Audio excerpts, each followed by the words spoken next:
بزرگان دین کی شان ہی نرالی ہوتی ہے۔ جو اللہ کے ولی ہوتے ہیں ان کا مقام و مرتبہ بہت ہی بلند و بالا ہوتا ہے۔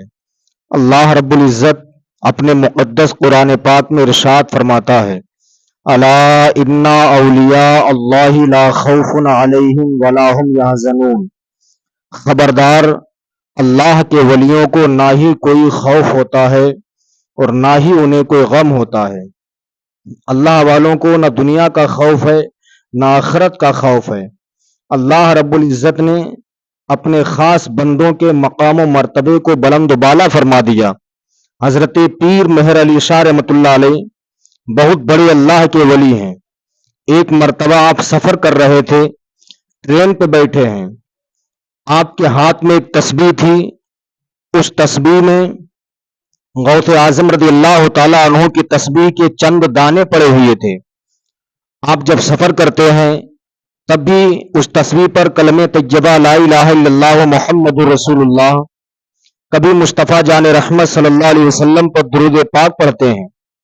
سفر کر رہے ہیں، آپ اسٹیشن پہ اترے، ادھر سے ایک انگریز آ رہا تھا جو ریوالور لگائے ہوئے تھا۔ انگریز نے دیکھا کہ ایک اللہ والا ہے جس کے دست مبارک میں ایک تسبیح ہے جو دانے گھما رہا ہے۔ آپ کلمہ شریف پڑھ رہے تھے، وہ انگریز پیر مہر علی شاہ رحمۃ اللہ علیہ کے پاس آیا۔ آنے کے بعد کہتا، بابا میری سمجھ میں یہ نہیں آتا، آپ کے ہاتھ میں جو تسبیح ہے، آپ تسبیح کے دانوں پر کیا پڑھتے ہیں؟ آپ نے ارشاد فرمایا، میں کلمہ پڑھتا ہوں لا الہ الا اللہ محمد رسول اللہ، کبھی مصطفیٰ جان رحمت صلی اللہ علیہ وسلم پر درود پاک پڑھتا ہوں۔ وہ انگریز کہتا، اچھا یہ آپ کی تسبیح ہے اور اس تسبیح کا کوئی کام ہے؟ آپ کی تسبیح اور کیا کر سکتی ہے؟ پیر مہر علی شاہ رحمۃ اللہ علیہ نے ارشاد فرمایا، اے انگریز میں بعد میں بتاؤں گا، تیرے ہاتھ میں جو پستول ہے یہ بتا اس پستول کا کیا کام ہے؟ وہ انگریز کہتا، بابا اس پستول کا کام یہ ہے، اس میں ہم گولی لگا کر کے گھوڑا چڑھاتے ہیں، کوئی چیز اگر زندہ ہوتی ہے تو اس کو ہم مار دیتے ہیں، زندہ چیز مر جاتی ہے، اس سے گولی نکلتی ہے۔ پیر مہر علی شاہ رحمۃ اللہ علیہ نے فرمایا، اچھا۔ اس نے کہا، بابا آپ کی سمجھ میں ایسے نہیں آئے گا، میں ابھی آپ کو بتاتا ہوں۔ اس نے گھوڑا چڑھایا، اسٹیشن کے باہر درخت پر، پیڑ پر ایک پرندہ بیٹھا ہوا تھا، اس پرندے کو اس نے اپنا نشانہ بنایا۔ پرندے کی جسم پر گولی لگتی ہے، پرندہ زمین پر آ کر کے فڑفڑانے لگتا ہے، پرندہ مر گیا۔ اب وہ انگریز کہتا، بابا دیکھ لیا آپ نے میرے پستول کا کمال، دیکھ لیا آپ نے میرے پستول کی طاقت کو، میرے پستول کا یہ کمال ہے، اگر کوئی چیز زندہ ہو ہم اسے مار سکتے ہیں۔ آپ نے دیکھ لیا میرے پستول کا کمال۔ بابا اب آپ بتائیے، آپ کی تسبیح کے دانوں کا کیا کمال ہے؟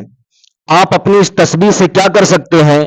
پیر مہر علی شاہ رحمۃ اللہ علیہ نے ارشاد فرمایا، اے انگریز سن، یہ تسبیح کوئی عام تسبیح نہیں ہے، یہ وہ تسبیح ہے جس تسبیح میں پیروں کے پیر، روشن ضمیر، میروں کے میر سیدنا سرکار غوث اعظم رضی اللہ تعالی عنہ کے تسبیح کے دانے پڑے ہوئے ہیں۔ اس نے کہا، یہ ہم کو نہ بتائیے، بلکہ آپ یہ بتائیے کہ یہ تسبیح کون سا کام کر سکتی ہے؟ پیر مہر علی شاہ رحمۃ اللہ علیہ نے فرمایا، ابھی دکھاتا ہوں۔ وہی پرندہ جو مر چکا ہے پستول کی گولی سے، آپ اسی مرے ہوئے پرندے کے پاس جاتے ہیں، جانے کے بعد تسبیح کے دانے مرے ہوئے پرندے کے جسم سے ٹچ کر دیتے ہیں، تسبیح کے دانے مرے ہوئے پرندے کے جسم سے لگتے ہیں، مرا ہوا پرندہ فوراً زندہ ہو کر کے اڑ جاتا ہے، فوراً زندہ ہو کر کے اڑ گیا، اسی درخت پر جا کر کے بیٹھ جاتا ہے۔ آپ نے ارشاد فرمایا، اے انگریز سن لے، اگر تیرا پستول کسی زندہ چیز کو مار سکتا ہے تو میری تسبیح کے دانے مردہ چیز کو زندہ بھی کر سکتے ہیں۔ اب وہ انگریز یہ منظر دیکھتا ہے، پیر مہر علی شاہ رحمۃ اللہ علیہ کے قدموں پر گر جاتا ہے، گرنے کے بعد کہتا، حضور مجھے معاف کر دیجئے، میں نے دیکھ لیا ہے، جب آپ کی شان کا یہ عالم ہے تو مدینے کے مصطفیٰ جان رحمت کی شان کا اندازہ کون لگا سکتا ہے؟ اس لیے میرے اسلامی بھائیوں، جو دین کے بزرگ ہیں، جو اللہ کے ولی ہیں، ان سے سچا پیار کرو، بزرگان دین سے سچی محبت کرو، اللہ والوں سے سچا پیار کرو، انشاءاللہ دنیا میں بھی شاد رہو گے، مرنے کے بعد قبر میں بھی آباد ہو جاؤ گے۔ میں تو کہتا ہوں پیروں کے پیر روشن ضمیر حضرت سیدنا سرکار غوث اعظم رضی اللہ تعالیٰ عنہ کی ذات محتاج تعارف نہیں۔ آپ کو یہ شرف ملا، آپ نے بغداد شریف کی جامع مسجد کے منبر پر بیٹھ کر کے قدمی حاضری علی رقبت کل ولی اللہ کا اعلان کیا۔ اے لوگوں سنو، میرا یہ قدم ہر اللہ کے ولی کی گردن پر ہے۔ آپ نے جب اعلان کیا تھا اس وقت اس روئے زمین پر جہاں جہاں بھی جتنے بھی اللہ کے ولی تھے سب نے غوث اعظم کا اعلان سنا کہ میرا قدم ہر اللہ کے ولی کی گردن پر ہے۔ سارے اللہ کے ولیوں نے اپنی اپنی گردنوں کو جھکا دیا تھا، سارے بزرگان دین نے اپنی اپنی گردنوں کو خم کر دیا تھا۔ اس وقت خواجہ غریب نواز رضی اللہ تعالیٰ عنہ ہندوستان کی خراسان کی پہاڑیوں میں عبادت و ریاضت کر رہے ہیں، ذکر و اذکار کر رہے ہیں۔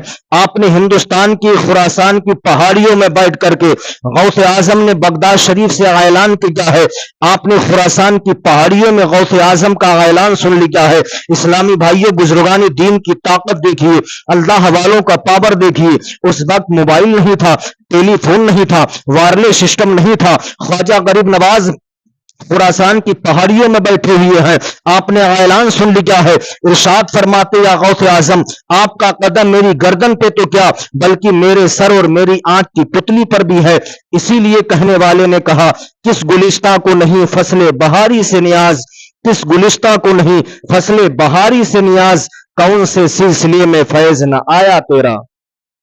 بزرگان دین سے سچی محبت کرو، بزرگان دین سے سچا پیار کرو۔ اس لیے جب ہمیں کچھ دیکھنے کی ضرورت ہوتی ہے ہم آنکھوں کو کھول کے دیکھتے ہیں، لیکن جو دین کے بزرگ ہیں، جو اللہ کے ولی ہیں، انہیں کچھ دیکھنا ہوتا ہے وہ اپنی آنکھیں بند کر کے لوح محفوظ کو بھی دیکھ لیتے ہیں، اپنی آنکھیں بند کر کے لوح محفوظ کو بھی دیکھ لیا کرتے ہیں۔ اسلامی بھائیوں، وصل مولا چاہتے ہو تو وسیلہ ڈھونڈ لو، وصل مولا چاہتے ہو تو وسیلہ ڈھونڈ لو، بے وسیلہ نجدیو ہرگز خدا ملتا نہیں۔ اللہ اللہ کہے جانے سے اللہ نہ ملے، اللہ اللہ کہے جانے سے اللہ نہ ملے۔